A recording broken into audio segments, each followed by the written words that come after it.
Can we skip the lecture, Judge? Send the bill. My family's check covers everything. I'm done here. Have you ever wondered what happens when an immense ocean of wealth crashes into an immovable mountain of justice? There are those who spend their entire lives building a legacy through hard work and humility. But then there are others, the ones born with silver spoons, who believe a thick wallet places them above the very fabric of the law. They think rules are merely suggestions for the poor, while their status grants them a permanent get-out-of-jail-free card. Welcome to the courtroom of Judge Boyd, a place where the glittering facade of money is about to be stripped away by the cold, hard weight of true accountability. On this particular Tuesday morning, the atmosphere inside the courtroom was as it always was, heavy, silent, and steeped in a centuries-old tradition of solemnity. The only sounds were the soft rustling of legal briefs, the distant hum of the ventilation, and the occasional hushed whisper of a nervous clerk. It was a sanctuary of order, but that sanctity was about to be violently disrupted. The heavy oak doors at the back of the room didn't just open, they were practically shoved aside. The silence wasn't just broken, it was shattered by the rhythmic, disrespectful thud of designer sneakers and the muffled laughter of people who felt they owned the air they breathed. Entering the room was Julian Voss, a 22-year-old heir to a massive real estate empire, a young man who had never known the meaning of the word consequence. But Julian didn't come alone. He walked in with what could only be described as a mini-army, an entourage of 5 friends and sycophants who moved like a wall of pure attitude. They were draped in oversized designer jackets, heavy gold chains that clinked with every step, and an aura of supreme entitlement that filled the room like a toxic fog. As they marched toward the front, Julian scanned the room with a smirk, his eyes lingering on the humble benches of the gallery, as if he were a king inspecting a peasant village. One of his associates, a young man with a bleached blonde undercut, didn't even bother to hide his phone. He held it up, lens pointed at Julian, whispering into the microphone for a live stream audience. "Yo, check it out, guys. We're at court. Julian is about to show this old man on the bench who really runs this city. Stay tuned for the fireworks." The bailiff stepped forward, his face a mask of irritation, but Julian and his crew simply ignored him. To them, the bailiff was just another worker in a world they bought and sold daily. They took their seats in the front row, sprawling out, whispering loudly, and laughing as if they were waiting for a movie to start at a private screening. High above them sat Judge Boyd. He didn't move. He didn't speak. He didn't even bang his gavel yet. His eyes, sharp and cold as flint, watched the entire spectacle. He didn't see the gold chains or the expensive watches. He saw a blatant disrespect for the institution he had sworn to protect. He watched the live streamer, he watched the smirks, and he watched Julian Voss adjust his $1,000 blazer with the confidence of a man who thought he was untouchable. Julian Voss stepped up to the podium, leaning back on one heel, looking up at the judge with a gaze that said, "Let's get this over with. I have a party to attend." He had no idea that in Judge Boyd's world, power isn't measured by a bank account, it's measured by the truth. And the storm that was about to break over Julian's head would be one he could never buy his way out of. The tension in the room was no longer a silent presence. It had become a physical weight, pressing down on everyone except the 6 young men who seemed to think they were at a VIP table in a high-end lounge. As Julian Voss leaned back, crossing his legs and checking his diamond-encrusted watch, his entourage continued their performance of blatant defiance. They weren't just attending a hearing. They were staging a protest against the very idea that they could be judged. The young man with the phone, Julian's self-appointed videographer, began to pan the camera around the room, capturing the stern faces of the bailiffs and the worried expressions of other defendants. He let out a loud, snorting laugh at something Julian whispered, a sound that cut through the judicial air like a jagged blade. It was a calculated insult, a deliberate test of the boundaries of the court. They expected a reaction, but they expected the kind of reaction they usually got: a hesitant request for quiet or a frustrated sigh from someone too intimidated to act. They didn't know Judge Boyd. Slowly, Judge Boyd reached out and picked up his gavel. He didn't slam it down with a thunderous roar. Instead, he let the heavy wood drop with a single, sharp crack that sounded like a gunshot in the confined space. The sound was so sudden and so precise that the live streamer jumped, nearly dropping his phone. The laughter died instantly, replaced by a startled, ringing silence. Judge Boyd leaned forward, his shadow falling across the podium where Julian stood. When he spoke, his voice wasn't loud, but it possessed a resonant authority that seemed to vibrate in the floorboards. Mr. Voss, Boyd began, his eyes fixed solely on Julian, ignoring the colorful crowd behind him for a moment. In my courtroom, there is a specific hierarchy. At the top sits the law. At the bottom sit those who believe they are its master. Right now, you and your companions are creating a very loud, very expensive distraction. And I find that I have a very low tolerance for expensive distractions. Julian tried to recover his swagger. He straightened his blazer and flashed a small, defiant grin. Your Honor, these are just my associates. They're here for moral support. I didn't know having friends was a crime in this city. A few of the guys in the entourage chuckled, emboldened by Julian's wit. The live streamer turned the camera back to Julian, nodding and whispering. He's cooking him, guys. He's actually cooking the judge. Judge Boyd's expression didn't change, but his eyes narrowed. He shifted his gaze to the young man with the phone. You, in the back. The one currently broadcasting these proceedings to your 36 followers. Stand up. The room went cold. The young man froze, his smirk vanishing as the weight of the entire courtroom's attention landed on his shoulders. He hesitated, looking at Julian for guidance, but for the first time that morning, Julian didn't have a comeback ready. I said stand up, Boyd repeated, his voice dropping an octave, becoming a low growl of pure command. And bring that device to the bailiff. Now, this was the first crack in the armor. The entourage, which had entered as a unified wall of arrogance, was now beginning to look like a group of scared boys caught in a principal's office. The rich kid had brought his army to intimidate the law, but Judge Boyd was about to show them that in this room, an army of shadows is no match for a single man of conviction. The court officer moved with the cold, mechanical efficiency of a man who had seen 1,000 punks try the same stunt. He didn't ask for the phone, he took it. The young live streamer, who only seconds ago was puffing out his chest for a digital audience, now looked like a child caught stealing from a jar. His hand trembled as the device was placed into a plastic evidence bag. The show was over, the signal was cut, and for the first time in his life, Julian Voss was standing in a room where he didn't control the narrative. Julian's face flushed, not with shame, but with a deep, burning indignation. To him, this wasn't justice. It was an insult to his brand. Your Honor, that's private property, Julian snapped, his voice tight. You can't just seize his phone because he was taking a video. We have rights. Judge Boyd didn't even blink. He leaned back, the leather of his chair creaking in the heavy silence. Mr. Voss, you have the right to remain silent, a right you are currently choosing to ignore. You also have the right to an attorney, who I see is sitting next to you looking increasingly terrified by your lack of judgment. But what you do not have is the right to turn my sanctuary into a circus for your social media engagement. Boyd then turned his gaze to the row of young men sitting behind Julian. And as for your entourage, let me be very clear. This is a court of law, not a red carpet. If I hear so much as a whisper, a snicker, or a heavy sigh from that front row, I will have the bailiffs clear this court, and I will hold every single one of you in contempt. Do I make myself understood? The 5 young men, who had entered as a wall of defiance, suddenly became very interested in the floor tiles. The bravado had evaporated, replaced by the realization that their designer clothes wouldn't protect them from a jail cell. Now, Boyd said, his voice dropping to a low, dangerous tone, let's look at why we are actually here. We aren't here for your jewelry or your followers. We are here because of a man named Arthur Miller. At the mention of the name, an elderly man sitting in the 3rd row stood up slowly.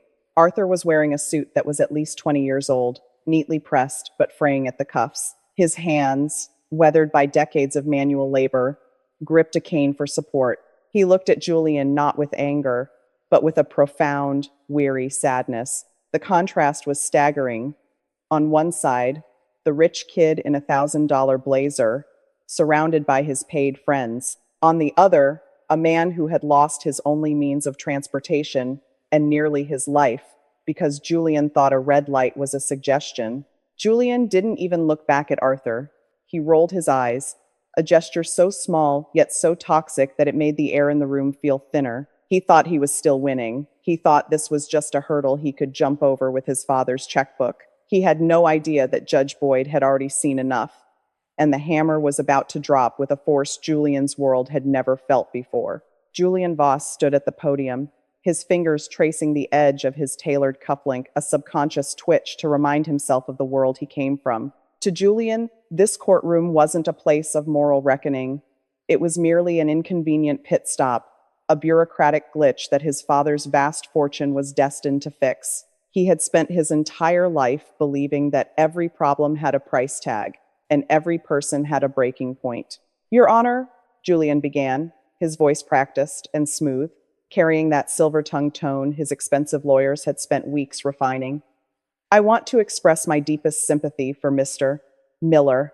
It was a truly unfortunate incident, a result of poor visibility and terrible road conditions. My family has already prepared a very substantial compensation package. It's a figure that would allow Mr. Miller to retire early and live in comfort for the rest of his life without ever worrying about a single bill. I believe this is the most logical and practical solution for everyone involved. A suffocating silence descended upon the room. Julian wasn't offering an apology, he was pitching a deal. He was trying to bribe justice right to its face. In his mind, everything from dignity to forgiveness could be settled with a signature on a check. He looked around at his entourage, who were nodding in silent approval, as if to say, "See, money fixes everything." Judge Boyd didn't move. He sat as still as a statue, his eyes boring into Julian, before slowly shifting to Arthur Miller. The elderly man remained standing, his weathered hands trembling slightly as they gripped his cane. Arthur didn't look at the money Julian was hinting at. He looked at the floor, his face etched with the exhaustion of a man whose life had been reduced to a bargaining chip. Mr. Voss, Judge Boyd finally spoke, his voice low, resonant, and carrying the weight of decades of absolute authority. You speak of a logical solution, but do you know what is truly illogical? It is the fact that a man who has spent 40 years in honest labor is now forced to walk miles every day in the blistering sun because his only means of transport was turned into a heap of scrap metal by your staggering ego. Boyd turned a page in the case file, the crisp sound of paper echoing like a crack of thunder. The record shows that after the collision, you didn't even step out of your vehicle to see if the man you hit was breathing. No, your first instinct was to call your attorney to ask how to protect your brand. You watched Mr. Miller struggle in the wreckage, and your only concern was whether the paint on your supercar had been scratched. Judge Boyd leaned forward, his eyes flashing like cold steel under the courtroom lights. Your father's money can buy the fastest cars in the world. It can buy the finest suits and the loud applause of the sycophants sitting behind you. But here, in this room, your money is nothing but worthless paper. It cannot buy a single second of genuine remorse, and it most certainly cannot buy a single ounce of mercy from me. Julian felt a sudden, icy shiver race down his spine. The protective shield of wealth he had hidden behind his whole life was starting to fracture. For the first time, Julian Voss realized that there are powers in this world that no bank account can ever reach. He had just collided with an immovable force of nature named Judge Boyd. The silence gripping the courtroom now was no longer a simple absence of sound. It was a crushing atmospheric pressure that made Julian Voss's entourage struggle to draw a clean breath. Julian stood there, his jaw slightly ajar, the polished excuses he had prepared vanishing like mist before a wildfire. He looked up at Judge Boyd, searching for a flicker of hesitation, a hint of intimidation from his family's shadow. But all he found was a gaze so piercing and cold it made his blood run still. Your Honor, Julian's attorney, a man in a high-priced charcoal suit, whose forehead was now glistening with a thin veil of sweat, hurriedly intervened. My client is young, and he is genuinely eager to make things right through immediate material restitution. We believe that justice, at times, requires a certain flexibility to ensure a mutually beneficial outcome for all parties. Flexibility? Judge Boyd interrupted, the rhythmic tap of his pen against the bench sounding like a sledgehammer echoing through the minds of everyone present. Counselor, are you asking me to be flexible with a man who turned a public street into a death trap for his own amusement? Are you suggesting that the life and dignity of a veteran like Mr. Miller can be appraised and settled with a signed check? Boyd stood up, his figure looming like an ancient, immovable monument under the harsh courtroom lights. He shifted his gaze to the front row, where the 5 members of the entourage sat. And you, the friends of the defendant, why are you here? To witness the perceived power of a bank account? To smirk at the suffering of a man twice your age? I have watched you since you walked in. You have treated this sanctuary like a lounge. You have treated that man's pain like a punchline. Judge Boyd pointed a long, steady finger toward Arthur Miller. Mr. Miller does not need your pity. He needs justice. And that justice does not flow from your father's pockets, Julian. It flows from a remorse that you clearly do not possess. You marched in here with a mini army to project strength, to intimidate the victim, and to bully this court. But look at your army now. Look at them. The 5 young men simultaneously bowed their heads, staring at their expensive shoes. The bravado that had defined their entrance had completely evaporated, replaced by a raw, primal fear as they realized Judge Boyd wasn't just presiding over a traffic accident, he was putting their very character on trial. Julian Voss, Boyd's voice rang out, sharp as a winter wind. You thought this entourage was your shield. You thought your noise and your jewelry could drown out the truth. But in my courtroom, you are all stripped bare before the law. I am not just ruling on what happened on that road. I am ruling on the blatant defiance of justice you displayed this morning. Julian felt his knees weaken. The authoritative light in Judge Boyd's eyes felt like a high-intensity beam, exposing every hollow cavern within his soul. He realized that no matter how many people he brought with him, at this moment, he was utterly alone, facing the unyielding storm of true accountability. The courtroom was now so silent you could hear the rhythmic ticking of the wall clock, sounding like a countdown to the collapse of a self-satisfied empire. Judge Boyd slowly sat back down, but his eyes never wavered from Julian Voss and his remaining entourage. He didn't need to shout. His composure and gravitas were a sentence in themselves. Every second that passed in that silence was a surgical strike against Julian's remaining confidence. Mr. Voss, Judge Boyd broke the silence with a voice that was cold, definitive, and stripped of all patience. You brought these people here because you believed there was strength in numbers. You believed that their Snickers, their expensive jewelry, and their physical presence would somehow dilute your guilt or intimidate this bench. But you forgot one fundamental truth. In this courtroom, you do not stand with your father's legacy, and you do not stand with your social circle. You stand alone with the facts. And the fact is, your friends aren't supporters. They are witnesses to your cowardice. Boyd looked toward the bailiff and issued a directive that made everyone in the front row jump as if they had been struck. Bailiff, assist these gentlemen in finding the exit. Immediately, I am ordering the complete and total removal of the defendant's entourage from this courtroom. They have violated the dignity of these proceedings. They have turned a house of law into a gallery of mockery, and I will not permit the presence of those who treat another man's tragedy like a punchline. A physical shiver ran through the front row. The 5 young men who had entered with their heads held high and their chests puffed out now stood up in awkward, bumbling confusion.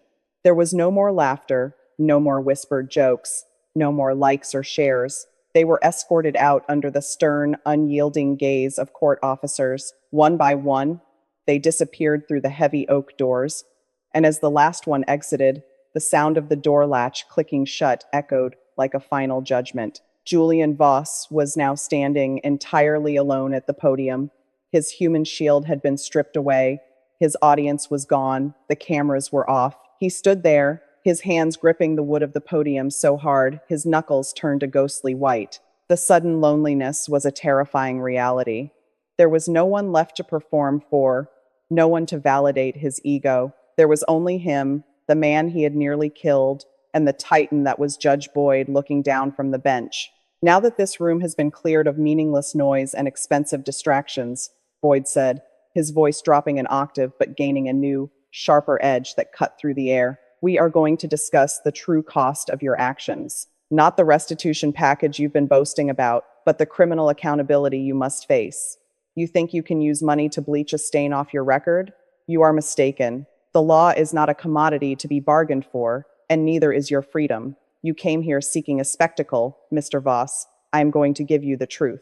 Julian opened his mouth to speak, but the words withered in his throat. For the first time in his 22 years, he realized that his power was a mere illusion in Judge Boyd's world. Justice needs no entourage, and it certainly does not bow to those who use wealth to mask the emptiness of their souls. With the entourage gone and the room finally purged of its toxic arrogance, a heavy, judicial stillness returned to the chamber. Julian Voss stood at the podium, but he was no longer the confident heir who had marched in an hour ago. Without his crowd to play to, he looked remarkably small, a young man stripped of his costume, left only with the consequences of his choices. Judge Boyd leaned forward, his hands clasped on the bench, his eyes reflecting a lifetime of seeking truth in a world full of lies. Now, Mr. Voss, Boyd began, his voice echoing with a haunting clarity, we come to the moment where your father's influence ends and your reality begins. You offered a substantial sum of money to Mr. Miller. You called it a solution. But money is not a substitute for justice. It is merely a way for people like you to avoid looking at the wreckage you leave behind. You didn't just break a car that day. You broke a man's sense of safety. You shattered the peace of a citizen who has given more to this country than you have ever given to anything in your entire life. Judge Boyd paused, letting the words sink into Julian's conscience. The law provides for restitution, yes, but the law also provides for punishment. You are here on charges of reckless endangerment, leaving the scene of an accident, and given your behavior this morning, contempt of court. Your attorney has argued for probation and a fine. He argues that a jail cell would derail your promising future. A cold, mirthless smile flickered across Boyd's lips. I am more concerned with the derailed life of Arthur Miller. I am more concerned with the message that is sent to every other rich kid who thinks the streets are their private racetrack. If I allow you to buy your way out of this, I am telling the world that justice has a price. And in my court, justice is not for sale. Julian's attorney tried to rise, his face pale, but Boyd raised a single hand, silencing him instantly. Sit down, counselor. You have been paid to speak. I have been sworn to judge. Mr. Voss, I am denying the request for a suspended sentence. I am denying the request for a simple fine. You wanted to show everyone how powerful you were this morning. Now, I am going to show you how powerful the law is when it is applied without bias. The atmosphere was electric. Julian's breath was shallow, his eyes darting toward the door, as if he expected his father to burst through and save him. But the door remained closed. The silence was absolute. Judge Boyd picked up the sentencing documents, his pen hovering over the paper. The rich kid was about to learn that when you defy the law doesn't just push back, it crushes the ego until only the truth remains. The final moments of the trial had arrived. The silence in the room was no longer heavy with tension.